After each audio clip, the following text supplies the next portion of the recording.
홍천군의 한 마을에서 석산 개발을 둘러싸고 주민과 사업자 간의 갈등이 3년째 이어지고 있습니다. 개발사는 마을 발전 기금을 제안하고 있지만 주민들은 생존권의 문제라며 대화의 물꼬조차 트지 못하고 있습니다. 강원 방문의 해 프로젝트가 시행되며 올해 강원도 관광객이 지난해보다 3.1% 증가한 1억 3,200만 명을 기록했습니다. 이와 관련해 강원 관광의 경쟁력을 높이기 위한 전문가 포럼이 강릉에서 열려 발전 방안을 모색했습니다. 횡성군이 오는 2030년부터 국민 1인당 월 20만 원의 기본소득 지급을 골자로 한 횡성형 기본소득 사업을 추진합니다. 기본소득은 세금이 아닌 친환경 에너지 생산 확대를 통해 발생된 소득으로 충당하겠다는 계획입니다.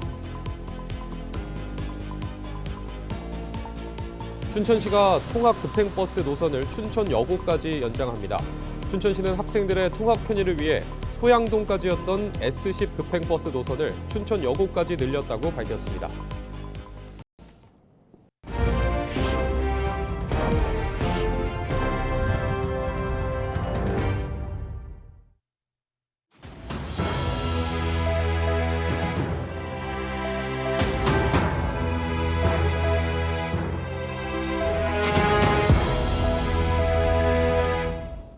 시청자 여러분 안녕하십니까? 헬로티비 뉴스입니다. 홍천의 한 농촌 마을에서 석산 개발을 둘러싼 주민 반발이 계속되고 있습니다. 마을 주민들은 벌써 3년째 투쟁을 이어가고 있는데요. 개발사와 주민 간 대화의 물꼬조차 트지 못하고 있어 출구 없는 갈등만 계속되고 있습니다. 정승환 기자입니다. 홍천군 내촌면 물걸 1리 140여 구 가구 주민 300여 명이 사는 작은 농촌 마을입니다. 주민 상당수는 친환경 방식으로 농산물을 키워 학교 급식으로 납품하며 생계를 이어가고 있습니다. 그런데 조용했던 마을이 몇 년째 주민과 개발사 간 대립으로 시끄럽습니다. 갈등이 시작된 건 한 개발업체가 이 마을 땅을 산 뒤 석산 개발을 추진하면서부터입니다. 이 업체가 홍천군의 토석 채취를 위해 9만 제곱미터 규모의 석산 개발 허가 신청을 낸 건 지난 2023년입니다. 이때부터 석산 개발을 반대하는 주민들의 투쟁은 벌써 3년째 이어지고 있습니다. 석산 개발 몰아라!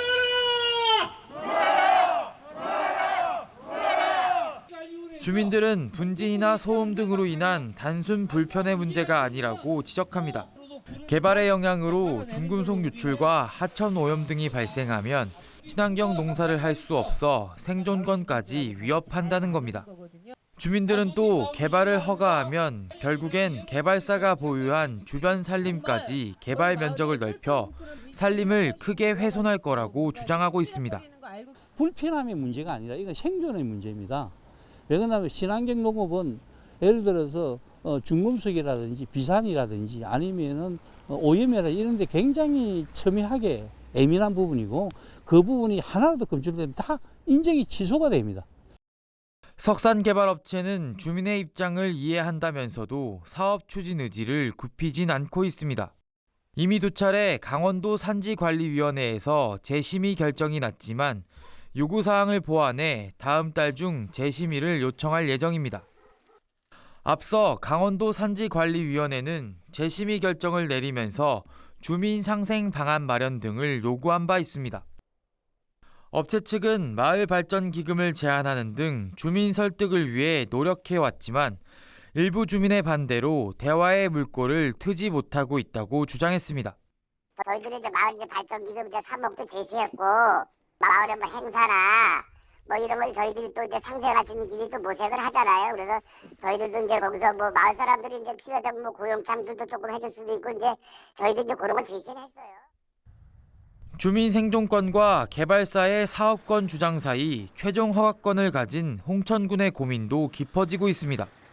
홍천군 관계자는 양측의 입장을 고려해 신중히 결정할 것이라면서 최대한 주민에게 피해가 가지 않도록 노력하겠다고 밝혔습니다.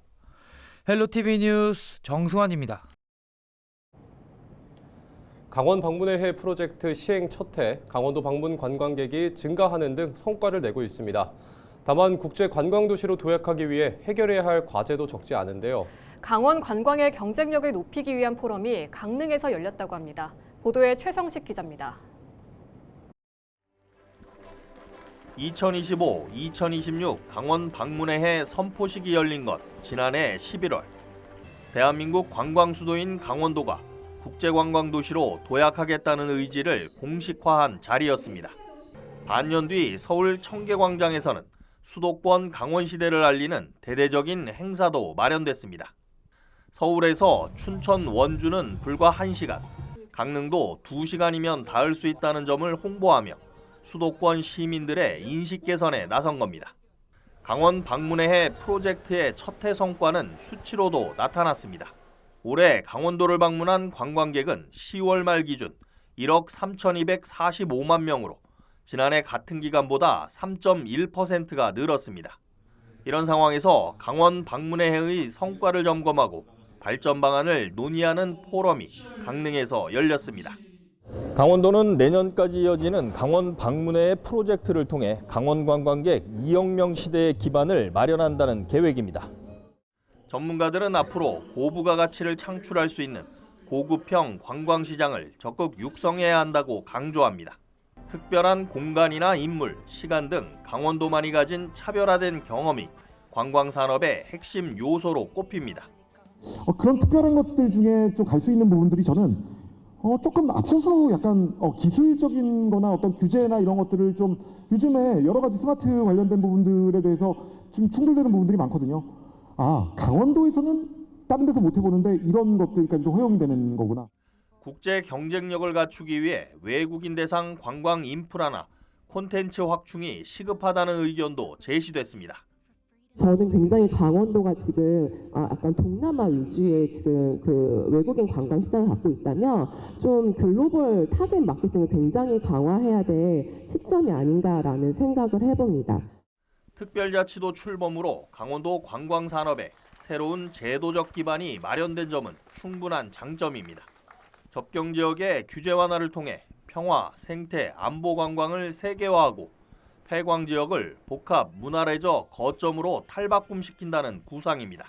다양한 사업들을 했지만 그 사업 중에서도 여행객이나 이런 방문객들이 만족하는 그런 사항들은 조금 더 고도화시키고 특히 체류형 관광을 위한 별빛 요가라든지 워케이션 사업 이런 부분들은 좀 여행객을 좀 장기간 체류시킬 수 있는 장점이 있기 때문에 2018 평창 동계올림픽부터 2024 강원 동계 청소년 올림픽까지 대규모 국제 행사를 성공적으로 치러낸 강원도. 강원 방문의 해 프로젝트를 통해 국제 관광 도시로 거듭날지 주목됩니다. 헬로티비 뉴스 최성식입니다. 횡성군이 군민 1인당 월 20만 원을 지급하겠다고 밝혔습니다. 오는 2030년 지급을 목표로 사업을 추진하겠다는 건데요. 세금으로 충당하는 게 아니라 친환경 에너지 생산을 통해 발생한 소득을 분배하겠다는 계획입니다. 넘어야 할 산이 많지만 일단 횡성 군민들의 기대감은 높아지고 있습니다. 박건상 기자의 보도입니다. 정부가 전국의 인구 감소 지역 7개 군을 선정해 농어촌 기본소득 시범 사업을 추진합니다. 횡성군도 2년간의 시범 사업 기간 소요 예산인 1,644억 원 중 자체 재원 789억 원을 부담하겠다며 공모에 신청했지만 좌절됐습니다. 하지만 횡성군은 자구책을 만들었습니다. 바로 횡성형 기본소득. 오는 2030년부터 군민 1인당 월 20만 원의 기본소득을 보장하는 것을 목표로 하고 있습니다. 문제는 재원 마련인데 태양광 발전소와 친환경 에너지 복합타운에서 발생하는 수익을 통해 지급하겠다는 계획입니다.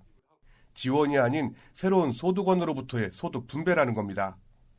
햇빛 에너지를 활용한 태양광 발전단지 조성과 마을별 태양광 발전소 설치, 가축 분뇨와 음식물 슬러지 등 폐 자원을 활용한 통합 바이오가스, 폐 비닐을 자원하는 공공열분해 시설 등을 통해 생산된 수익을 군민에게 지원할 수 있는 체계를 구축하고자 합니다. 이를 위해 군비 300억 원을 투입해 태양광 발전소 설비를 구축합니다. 또 관련 조례와 규정 등 제도적 기반도 갖춰나갈 방침입니다. 횡성형 기본소득을 위한 기본소득위원회를 설치하고 행복소득 TF를 구성해 본격적인 사업 추진을 시작합니다. 이 같은 소식이 전해지면서 소상공인들의 기대감이 가장 큽니다. 정부의 두 차례에 걸친 민생회복 소비 쿠폰 지급으로 반짝 특수를 맛봤던 지역 소상공인들의 기대감도 높아지고 있습니다. 게다가 세금을 투입하는 것이 아니라 소득을 만들어 주민들에게 직접 분배한다는 것의 의미가 남다르다는 겁니다. 민생 회복 자금이 나왔을 때 우리 소상공인에 큰 도움이 됐는데 앞으로 또 2030년도에 또 이런 자금이 나온다니까 우리 상인들은 큰 기대를 걸고요. 우리 소상공인이 살 수 있는 횡성군은 마을별로 약 5,000제곱미터 규모의 태양광 시설을 설치해 나갈 방침입니다.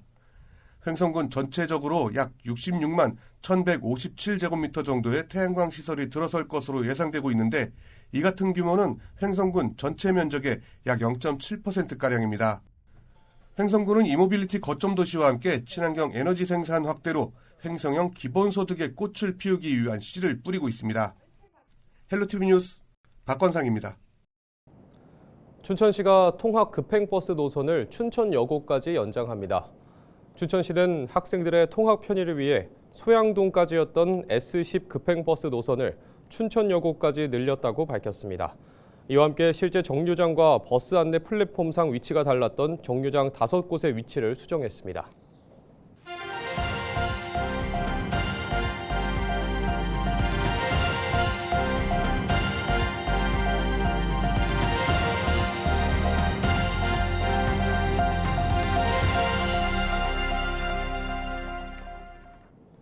강원특별자치도 교육청은 내년도 도내 마이스터 고등학교의 입학 경쟁률이 전년 대비 상승했다고 밝혔습니다. 도내 마이스터고 평균 경쟁률은 1.92대 1로 전년도 1.72대 1보다 상승했으며 한국 소방 마이스터고는 3.67대 1을 기록해 개교 이래 최고 경쟁률을 달성했습니다. 강원도 교육청은 학생들이 교육 과정을 통해 자격을 취득하고 안정적으로 취업에 연계할 수 있도록 다양한 지원을 하고 있습니다.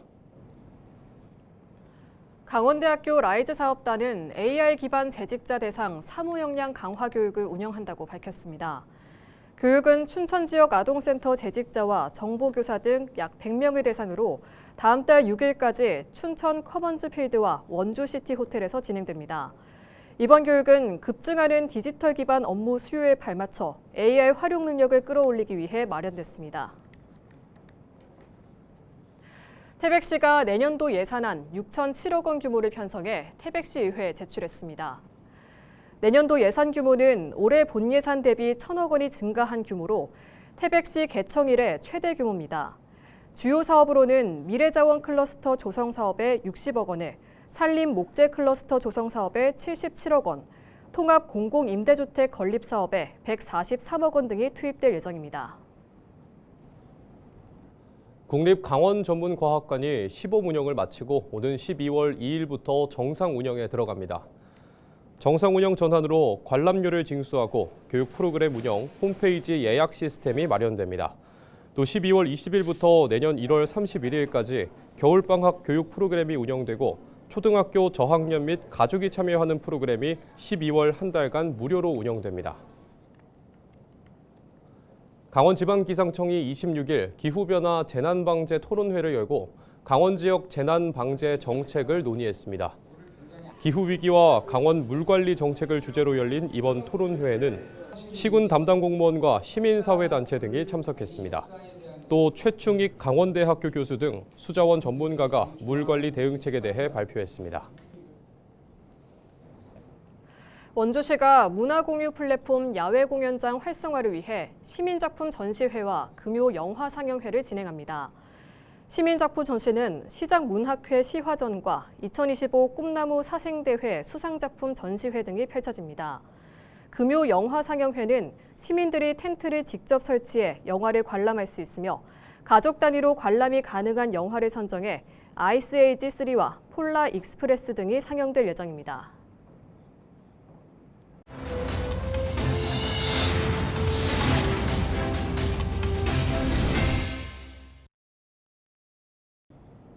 이상으로 뉴스를 마칩니다. 시청해주신 여러분 고맙습니다.